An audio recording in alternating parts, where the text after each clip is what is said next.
ஜனமே, victory gospel search விடுதலையின் சுவிசேஷ சபை வழியாய் உங்களுக்கு கிருபையும் சமாதானமும் உண்டாவதாக. இன்று தேவன் உங்களுக்கு தரும் ஆவிக்குரிய வார்த்தை என்ன அப்படின்னா, எரேமியா 23:16.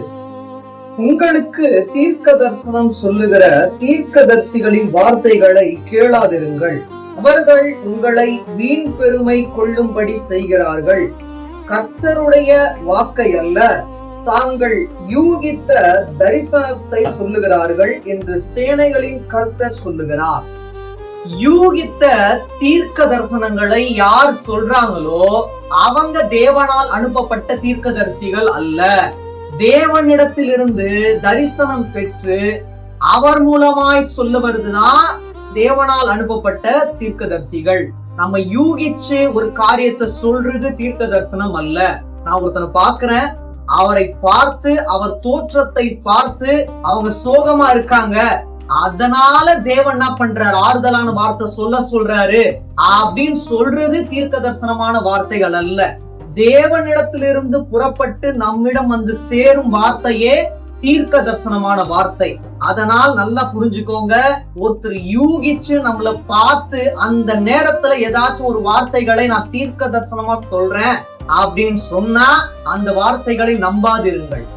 ஏன்னா அவர்கள் தேவனால் அனுப்பப்பட்டவர்கள் அல்ல. தான் யூகித்ததை தெள்ள தெளிவாய் நீங்கள் பெருமைப்படும்படி சொல்லுகிறவர்கள். வீண் பெருமை நீங்கன்னா ஆயிடுவீங்க. அவ்வாறு தேவன் உங்களுக்கு ஒரு கிரீடத்தை கொடுக்க போறார், அது உங்களுக்கு பரலோகத்திலிருந்து கொடுக்கப்படும் அப்படின்னு ஏதோ கடமைக்காக நான் யூகித்து நீங்கள் வீண் பெருமைப்படும்படி என்னோட வார்த்தை இருக்குமே, ஆனால் அந்த வார்த்தைகளை கேளாதிருங்க. வேற யாரையும் எடுத்துக்காட்ட எடுக்கல, நானே நாளை வந்து யூகித்து வீண் பெருமைக்காக தேவனிடத்திலிருந்து வார்த்தை பெறாமல் நான் என் சுயமாய் உங்களுக்கு தீர்க்க தரிசனம் என்ற பேர்ல என்னுடைய வார்த்தையை உங்களிடம் சொல்வேனானால் அந்த வார்த்தையை கேட்காதிருங்கள். தேவன் என்ன பண்ண மாட்டாரு, அடிக்கடிக்கு சொல்லிக்கொண்டே இருக்க மாட்டாரு. தேவனுக்கு தெரியும் எப்ப பேசுனா அது போயிட்டு சேரும், அப்பதான் தேவன் பேசுவார். அதனால் யூகித்த இல்ல யூகம் கொண்ட தீர்க்கதரிசிகளை நீங்கள் நம்பாமல் தேவனால் அனுப்பப்பட்ட தீர்க்கதரிசியை நம்பி வாழுங்கள். இன்னும் கேட்டா தேவனாகிய தீர்க்கதரிசியை நம்பி வாழுங்கள்.